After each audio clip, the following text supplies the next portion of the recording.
All right, folks. I got a good one for you today. We've got Wayne Upshaw, Power ISA client. He's out of Atlanta, Georgia, and he's here to tell us, talk to us about a really interesting topic, one that I'm very passionate about, which is building an ISA team for performance, building a high-performing ISA team with strong culture, right?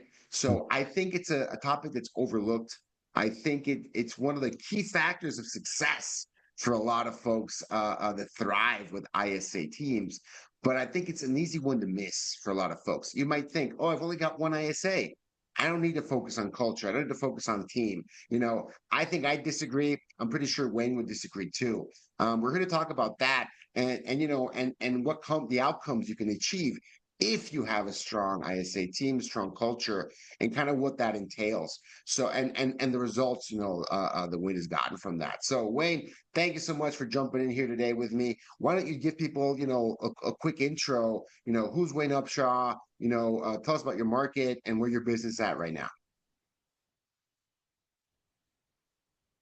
I'm a real estate agent with Berkshire Hathaway Home Services here in Atlanta, Georgia. I'm basically home office out of the Cumming, Georgia location, but we deal with everything Atlanta and North Georgia. I am one of the top 50 agents in the area, and one of the top agents in my brokerage. So I put a lot of that on the ISAs and how and the things that they do for me, for sure. And we also I deal love with we deal in all different kinds of real estate too. We list properties obviously. We also help buyers, but we also do a lot of lease listings as well, which my ISAs help me with. I got you. I got you. I love it. So describe your ISA team for us, right? You guys started with one, like where you at right now, and what kinds of leads are you focusing them on? What's a typical, week or a day activity for an ISA team for you guys? So to kind of begin, I come from a corporate background. I was a director and a manager of a large corporation. So I've had employees before. I've had people report to me, and so I know that culture and how you deal with people are everything. If you want them to do hard work for you, you've got to bring them into your culture. You've got to have the culture where they'll feel like doing that. Um, and so I started off with a single ISA, and he was pretty raw. And I come from a corporate background where a lot of corporations these days they don't want people who are necessarily uh, seasoned a lot of times because they want to teach them how they want it done. And I'm very sometimes I'm very guilty of that. I want them to teach them how I want things done. Uh, it could be I could may or may not be a minor control freak. You may or may not want to ask my wife about that. Um, but so what I've discovered though is I was able to take that gentleman who was really willing to work hard, and the first thing I thought of is like, okay, I'm in Atlanta, Georgia. He is on the West Coast, and so there's a thousands of miles of difference between us, and there's hours of difference between us. So how am I going to get him to buy into to my team and how we do things and buy into in being almost an island on his own? So the first thing I thought about was, okay, he needs to be a part of what we're doing. He needs to understand um, our culture, the rest of my team and agents and everybody else who works with me, which is some of my family members as well. Uh, he needs to be brought in and say, look, you're going to be a part of this. You're going to be like a family to us. And we call ourselves sometimes the family. Um, you know, uh, we the guys that are here, we do some things together, not all the time, but we do some things together, and we incorporate them into that. When we have a weekly meeting on every Monday, they are a part of that meeting, and we all have goals, and I present them and I talk to them, and I started with the single agent. uh, I told him, say, look, you're every bit as important as everybody else here. you're going to make me appointments. And, it's part of the pipeline system. If you don't have appointments and you don't have leads or people that you can talk to, people aren't going to knock on your door to say, hey, can you list my house? Um, and so these guys are really important. And if they're motivated, they're going to do such a better job. And I worked with him and taught him the scripts and really he started understanding that he was going to be a part of this. And we talk every week, every Monday, we talk, my whole team is like, what's your goal for the week? And we look at those goals. And then on Friday, we have a discussion and say, look, and a lot of times it's a person to person discussion. Okay, your goal was this. How did you do? And if you didn't make it, what kept you from doing it? What can we do together to get you to that goal? Because um, when they do well, we do well, and that's it in a nutshell. Simple as that. It's as simple as that, right? Right, rising tide lifts all boats. So if if I'm if they and as I started adding them on, I made sure that they were a cohesive group. And I'll tell you how well it worked. I started getting this lead system where I would feed them one by one, and on their own, they created their own little spreadsheet where they started putting them on there, and they would divide them against each other. I never told them to do it. I never had to tell them to do it. They did Gotcha. that on their own. And they work together and they're miles from each other. They're not that close to each other. So uh they're working together to because they feel like, and I'll tell you what happened. They were on one of the calls that you guys had, and they talked with other ISAs from working with different places, and they called me right after. I mean, the whole group of them called me and said, "You have no idea how much we love working with you." Um, No, they saw a few horror stories, basically, right? right, right, Yeah. right. And so when they said, when they were telling me about the stuff that some of the others were going through, it was like, I think um I think it really teaches a lesson to where, how are you dealing with these people? Because put yourself in their position. Would you, we might be real estate agents and no, we're not getting, depending on how your business is, we're not guaranteed any money. It doesn't matter if you got something under contract or not. So Yeah. you walk away with it, well, you're not guaranteed anything. But how would you feel if you did work for somebody and you were supposed to get paid on every Friday and that didn't come? So I put factors in place where they automatically get paid. And I'm a busy guy, so one of the things when I first got my ISA is that I identified is I made a mistake, and I said, okay, if I'm a busy guy, I'm gonna make this mistake, then I've got to make it automatic. I'm really big about setting procedures and processes. So I created a process to where these guys know they're going to get paid no matter what. The second thing that I thought was interesting is that they were saying that a lot of the ISAs didn't feel like their agents were following up on the leads because the bonus structure is important to these guys, and as it should be. Um, and so if your guys aren't thinking you're following up on their leads and their leads just go to this nameless, faceless site way that they don't know how that's going to go. My ISAs, I've developed a situation to where when they send us the leads, we put it in our CRM, and I have a way to do a hashtag in my CRM to identify that that person sent that lead. Now, we develop relationships and develop our pipeline, and that pipeline may come to fruition in a few weeks. It may come to fruition in 6 months or even a couple of years. But they know that no matter what happens, that when that comes in, I'm be able to identify, and they know what we're doing with it. So my assistant always gives them a little feedback as well. If I'm not able to do it, she'll do it.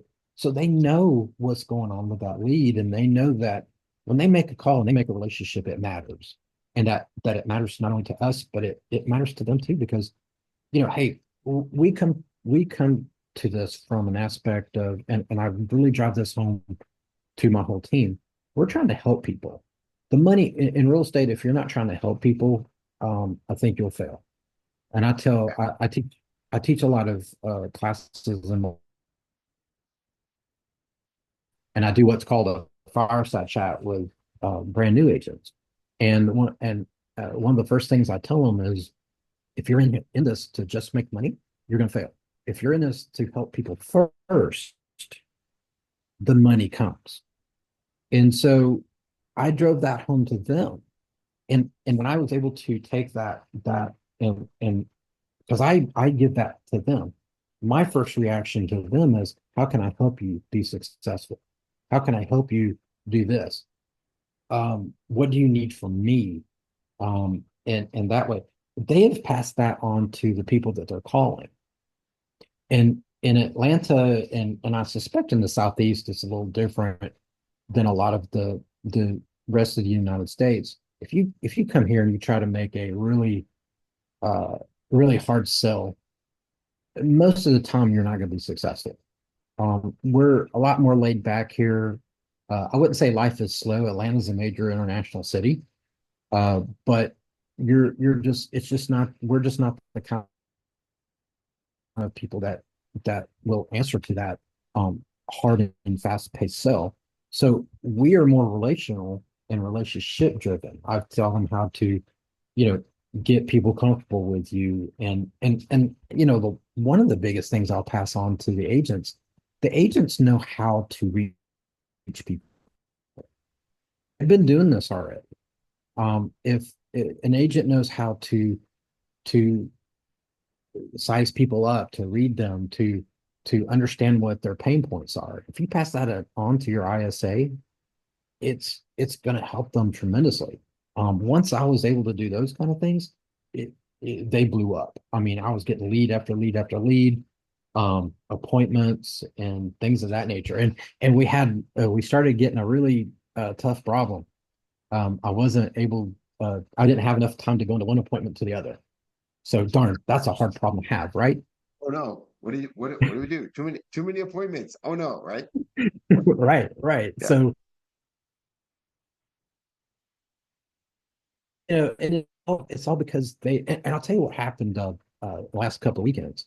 Um, as life happens, and I'll tell you the truth too. So like I don't pay my ISAs hourly. I put them on a uh I put them on a what do you call it?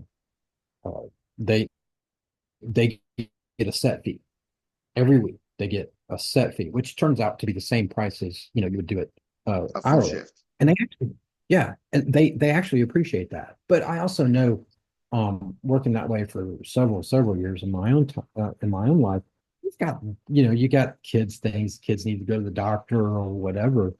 Um, so when that happens, if it's just an hour or so, I don't worry about that. But what I've found is they feel so much of a part of things now, is that if they do miss an hour, or one of them last week, her internet went out the last hour of the day. She came back and worked a whole shift on Saturday, just because she wanted to get that extra out there. And they're trying to get their bonuses and things like that, but they they wouldn't do that if the culture wasn't right. A hundred And I percent, 100%. There's a lot of trust there. Looks like you've put a lot of trust in the IC, and they've reciprocated with that attitude, right? That culture, that the way to approach things, which is it's very different, I think, than how most teams are run, right? Yeah, it is. And hey, I've failed before, so I've learned over the years.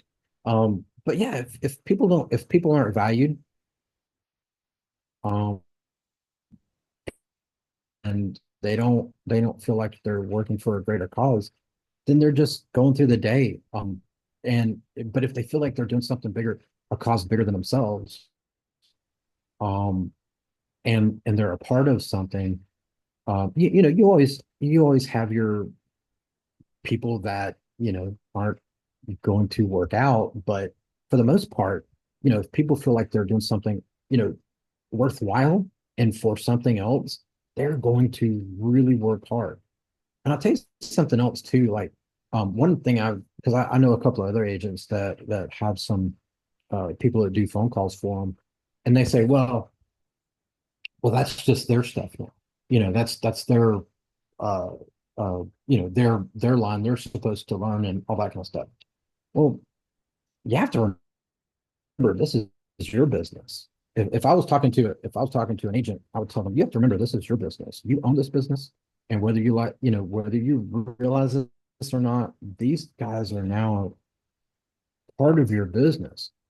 And it's in your best interest to make sure they're trained properly, that they have the right attitude, and that they understand what you're expecting from them. Because if you just put them out on an island, they don't understand what you're expecting from them, and they're just out there making calls on a script. And I think we've all gotten that phone call from someone and go, "Wow, this guy's literally reading this off of a piece of paper," instead of trying Yeah, to make a relationship. And 100%. yeah, it and it just it becomes it becomes robotic, and your guys are not going to be successful. Yeah, I agree with you. And so, Wayne, I mean, there's so much to unpack here. There's a lot of really, really, really good suggestions here because it's one thing to say you should create a strong culture. You want to build a culture, and it's almost like a buzzword. I don't think that term is useful for a lot of folks because people, when they talk about culture, they might think about slogans or parties or social events or on non-work activities, and I'm like, no, I think you're missing the point. The culture is what you do during work hours, not how you relax after work hours, right? I mean, that's really what we're talking about here. So if I understand you correctly, you've been able to build a really strong culture from what you've been describing. Bringing in talented people, raw skills. You're focusing on raw skills. You're not looking for people that, oh, I've done real estate in Atlanta, calling that. You're looking for people that have the skills, and you're teaching them the rest of the parts. So the talent, you're looking for talent, you're looking for those raw skills. How long have you been with the team? How many months has it been? Uh, you mean like the ISAs? Yeah, with the Uh, essays. I've built it in the year. I started about this time last year. Okay, so it's been a year, and from what you're describing, you still have regular check-ins to check in on what their goals are. Are they meeting those goals? And if they're not meeting those goals, how can you help them achieve them? So it's been a year, and you haven't lost that habit. This is how you build culture. This is how you build culture of performance. You're checking on performance. It's part of what you do. So that might seem like a really, saying it out loud means it seems very obvious, right? It is Mhm. not what typically happens, actually. It's unfortunately not what typically happens, but that's part of what your process is.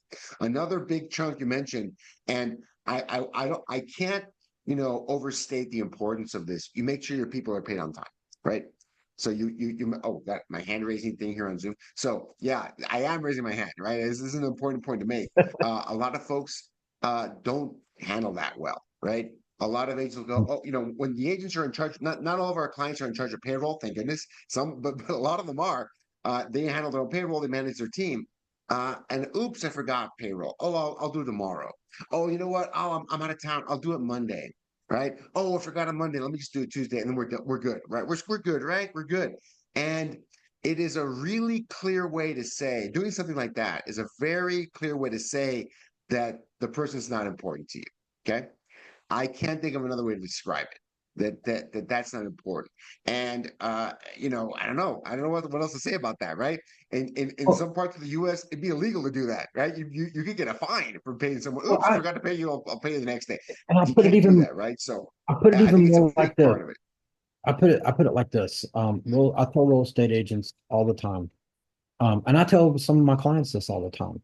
I love real estate. I love what I do. But if they stop paying me, I'd have to go find something else to do tomorrow. 100%. I got mouths to feed. My wife's gonna be really mad if I don't have enough money to pay the house payment. Yeah, 100%. And it's all, I mean, it's silly that we have to say this as business owners, right? But if you have people, they depend on you, you got to pay them on time. Mhm. And complete and correct, right? On time Right. and correct. I think both. Complete. And I love, you kind of made a change in your process where you moved to more of a fixed fee system. That just makes things a lot easier to manage. I think your mileage will vary on some teams, whether that's you can do that or not. But it's the simplicity of it. So now it's Yep. never late. You're always Mhm. correct and you're always on time. You found a way to implement that, right? But Yep. paying someone the correct amount, paying someone on time, Mhm. it really should be table stakes. It should be the bare minimum. But some people don't do that, right? And it's a Right. great way to dynamite the trust you've built with someone, to dynamite the culture. And I'll think I'll stop there. But that is unfortunately more common than you would think. People Yep. not taking the payment process seriously. That's There's what I no other way was to describe it. that's what I was hearing, and that was the first thing that and on why some of the ISAs wouldn't work out with people is because they didn't understand that hey, everybody has, you do a fair job, you get fair wages. Now, also I'm going to piggyback that too, that I trust but verify. Okay. So as long as they're doing, what they're supposed to be doing, and there's, you got the Screenio and all kinds of things to keep up with what they're doing. And I do monitor, I listen to their recording. So if I need to maybe make some adjustments and things like that, and they know I do it. We run scripts together and things like that almost every day. And Wow. but they know that when I'm doing that, that I'm doing it for the betterment of the team, not for to either call, like if I'm listening to a recording, I'm not doing it to call them out, to expose them for a mistake. Here's what I tell them, and this is very true. I I've been doing this more than 10 years and been really successful, but I don't know everything. If they have ideas, I ask them to bring it to the table. If you have ideas, you're experiencing something out there on a phone call, they're on the front lines. So why wouldn't I listen to them? It doesn't mean I might, make a decision one way or the other, but I'm going to listen to them. I want them to bring ideas to the table because they are talking to people. And when I'm in appointments and things like that, I'm not talking to nowhere near as many people as they are. So I better listen to what they're telling me about the feedback we're getting. So I bring that to them as well. But I also, let's refine the thing. Maybe there's a part of the script we can change that'll help me as well. Hey, let's collaborate together and be and lift each other up. And that's the way my approach is to them. They know I'm looking at everything. They know that, I am a trust but verify kind of guy. But we're also all on the same page, and we're all trying to learn. We're all trying to do the next, trying to do the same things and lift each other up. And I think that's a really good way to go about it. And you're seeing the results of that, right? Mhm. You're of building, a really strong culture. So, we mentioned hiring people with that raw skill set, checking in daily, role play, weekly, checking in on their results and, what do they need from you? And if everything's going great, that's great. But if they need some help, you're there, being present, right? In Mhm. that role. You also mentioned, you were very intentional about teaching them how to approach the leads you have, right? Because you know your market really well, you understand what the best way to approach people in that area is, and you've been very intentional about teaching them not just a script. You didn't say the word script, right? You said it was higher level than that. You Yeah, explained absolutely. to them the area you're in. You explained to them the outcome you wanted, right? And you started from the Mhm. mindset that they needed to have. That is different than a script. Anyone can put a script in front of someone and rehearse it. But if they don't understand the mindset they need, if they don't understand the why, like why are we using, why are we saying things this way? Why do maybe your experience with solar panel sales in California doesn't carry over to this role? And I'll tell you why, right? Like going into that level of detail and going to that higher level of mindset is also something you've kind of implemented, right? Something you've worked with them on to Yeah. get them, into the program, right? Correct. So part of that mindset too is teaching them a little bit about the Atlanta, Georgia area. So if they're a different thousand miles, they may have never even visited Atlanta before.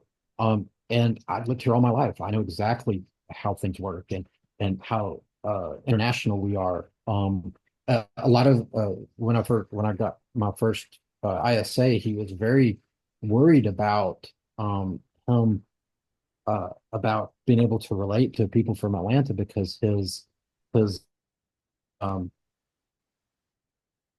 uh,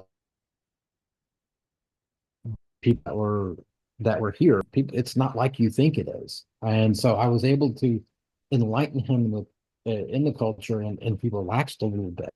And when he started relaxing, he was able to be more himself. And I'll tell you, I say that you can get to be themselves because part of their skill set is a personality. If you're on the phone with someone, and I do this in my real estate, so I make people laugh. Okay. And it could be something as simple, and it takes me just a few seconds to get into there and say, look, I'm going to make this person laugh, and I can figure out a way to do it, even when they're not in a good mood. You pass that on, and you say, look, this is what I'm doing to get them off their guard. So when they answer the phone, I may say something silly like it's raining here in Atlanta as we film this. Um, it's and I would probably say something to the nature of, hey, if it keeps raining,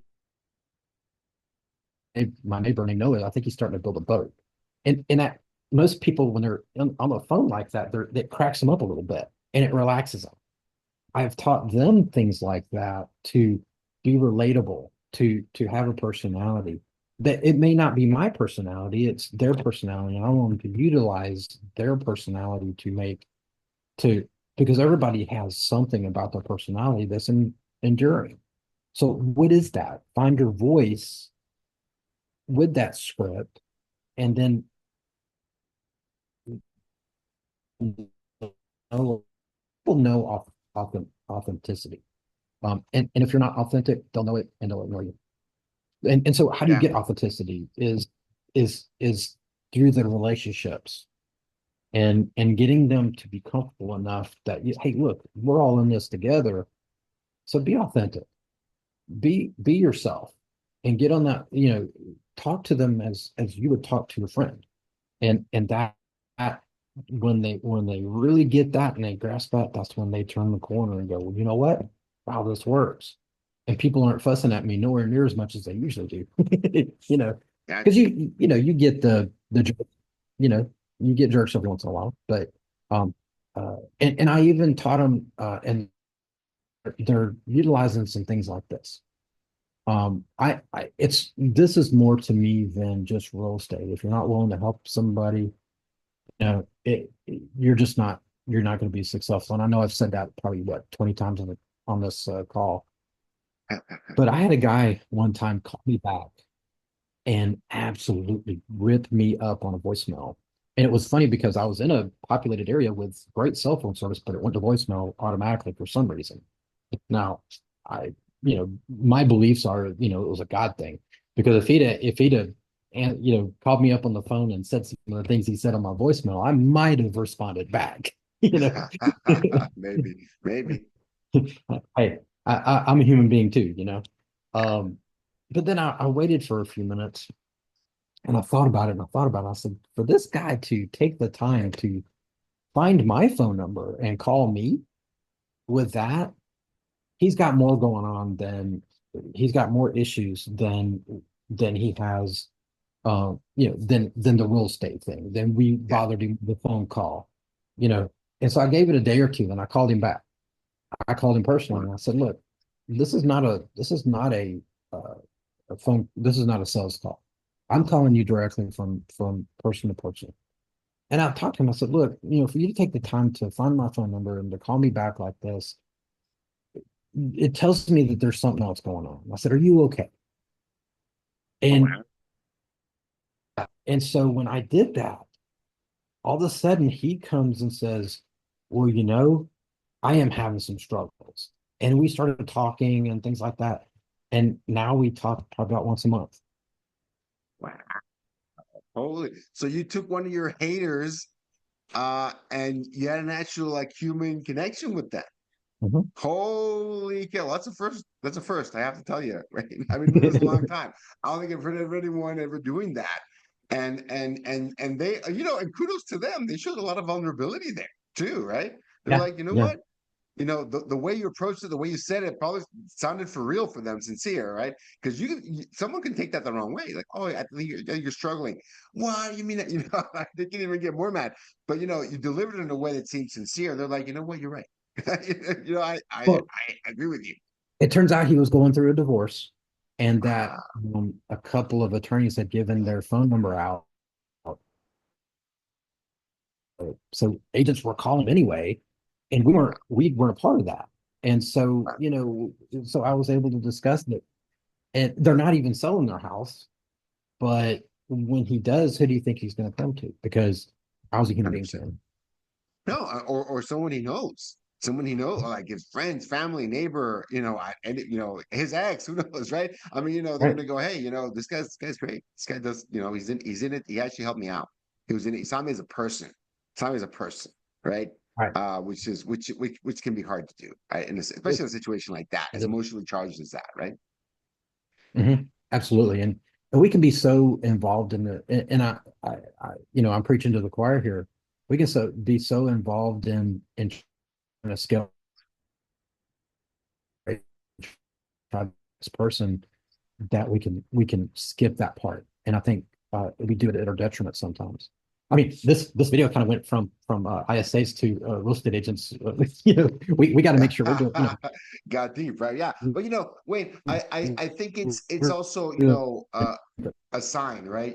I think someone where those things matter to you, right? Those things matter to you. That's the approach you take. That's the mindset you have, which also is reflected on the team. I think every team is a reflection of the leader, right? In a way, every team has, a lot of the virtues, a lot of the defects that its leadership has, right? So I think it's not a coincidence that you're seeing the kind of results that you're seeing. If you take that approach to people in general, take that approach to people and your relationship first.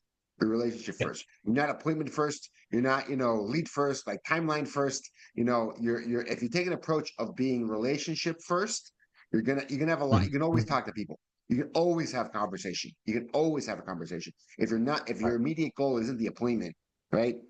I don't care what kind of calls you're doing. For rent by owner, a circle prospect, expired, cancel, this doesn't really matter. If your approach is relationship first, It doesn't you matter. can always have a Mhm. valuable conversation with someone, right? And like you said, you're planting the seed, not of, here's my business card, call me when you're ready. Of I see you as a person. I see you. I Mhm. hear you, right? I see you and I hear you, which is, what a lot of people just don't have in their lives sometimes, right? They just don't have that. I think a lot of people don't have that. And Yep. it's a very refreshing approach, right? If you can do it with authenticity, with sincerity, people really appreciate that, right? That they're not seen as a lead, as a number, as an address, as a commission check coming down the pipeline. I think it's a different way of doing things, right? Mhm. In a society, in a market that really craves authenticity, right? Like you said, they don't want the polished, hard sell, a salesperson calling them on the phone, right? No one does, Right. actually, right? Mhm. If someone comes off a little bit of that sincerity, and relationship first. I can see why you're having success with that ISA team because you've transmitted that to them, right? That Mhm. what matters is making the connection, right? And it doesn't always have to be an appointment. It doesn't always have to be a hot lead. You guys are in it to win it, right? With these people, because Right. if you're building relationships, you can always have a great conversation with someone, right? I'll tell you something else that's actually come from that too, and this has been an unforeseen increase in my productivity. Um, so through conversations, they also learned that I'll give you a great example. In December, uh, ISA was having a conversation with a guy, and he says, I don't have a house here, but I got Florida I need to get rid of. And I Or have told them that, hey, don't I've got agents that I know all over the country that I can help. anywhere, you know. And so he's like, hey, we know agents down there, but he would have never gotten to that piece of land without that conversation. And so now we just got our commission check from it last week, Oh, where wow. we were able to connect with an agent down in Florida. It was just outside of Orlando. They sold the piece of land, and boom, we're all getting paid. Wow. So Love we that. we help the person first, and then it connects us and gets what we're here for. I mean, at the end of the day, like I said, if they stop paying us, we go do something else. But you know, uh, but that's another way to use your ISA through the conversations to find out, is there someone else that they know? They may have a grandmother in Idaho that, needs some help. Hey, I love referrals. You know, you get to help somebody, you get them with a good agent, and you just back off and wait for the commission to come over. So, I think that's one of the less seen and thought of things when we're talking to our with our ISAs and we're teaching them and things of that nature is, hey, I don't have to just do things here. I know agents in other places, and we can help anybody anywhere. Yeah, 100%. It's having the attitude to help anyone anywhere, and the most important thing is that relationship, right? Are they even open to telling you that? Are they open to asking for help? Are they open to letting them know? Because they're showing you their cards. I have someone else that needs help. I've got something else here. They're not going to tell you that if they don't feel you're helpful, right? They're not going to reveal that. There's no reason to. They have no motivation to, right? Other than to get you off the phone if you sound like everybody else was trying to get in touch Right. with them, And right? 100%. and if they think and without that conversation, they think that you're just nailed into them and their house and wanting to sell their house. If they don't feel like you care about them, all they feel like is you just want to sell my house and get your big money. Because I mean, what it's out there? What do your average person think of agents? Well, we found that out during and the things that we dealt with in the last year. We found it out. I think we've all seen that for sale by owner that Hates uh, agents, right? doing it. Yeah, hates agents. He's on social media and he's finding out that he's having a hard time selling it himself. But what's the first thing he said? I'm doing this because all the agents do is show properties and want their money. So when we're calling people, we've got to get past that, because that's what I tell people all the time, that attorneys are, and we're just barely here, and everybody else is up here because that's what think of us. And sometimes it's just, I mean, I think in every uh, everything people do, there's always somebody that is like that. And we're known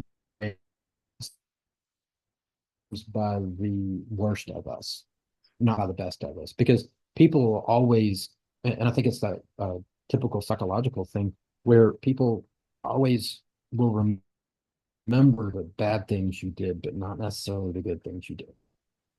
So there's so many people out there, that agents that didn't do their job and may have just shown houses, and me teaching new agents like I do sometimes, I see them come in. The first thing I do is say, first of all, um, how many people in here thought that they were just going to start showing properties?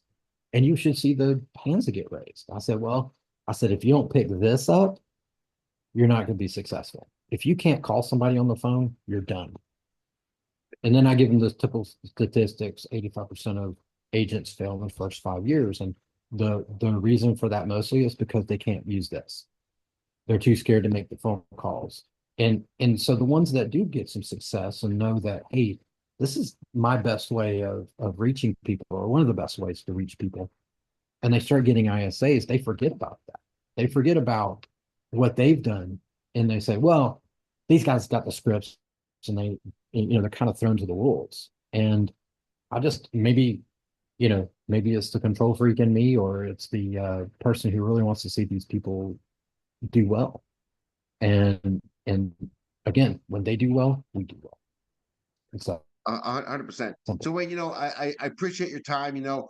I think we need to wrap this up, but I want to ask you one final question.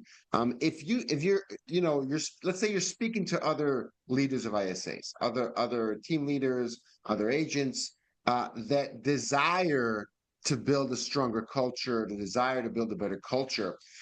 Where should they start? We've already laid out a really great roadmap here. You mentioned a lot of things, everything from the accountability piece, checking in, taking that a relationship first approach with them, being in communication with them. You guys are still doing role plays, checking in every day. We're talking about making sure they get paid on time. We're talking about bringing those people with that raw skill set. We've mentioned a lot of things, but if you could tell people, people that already have ISAs right now, one thing they could do or where they should start, how would you answer that question? So if you're a real estate team, bring them into your team meetings, make them a part, make them part of the team. If they're not part of the team, or sometimes we even say family, then they're going to be an island of their own, and left to their own wares.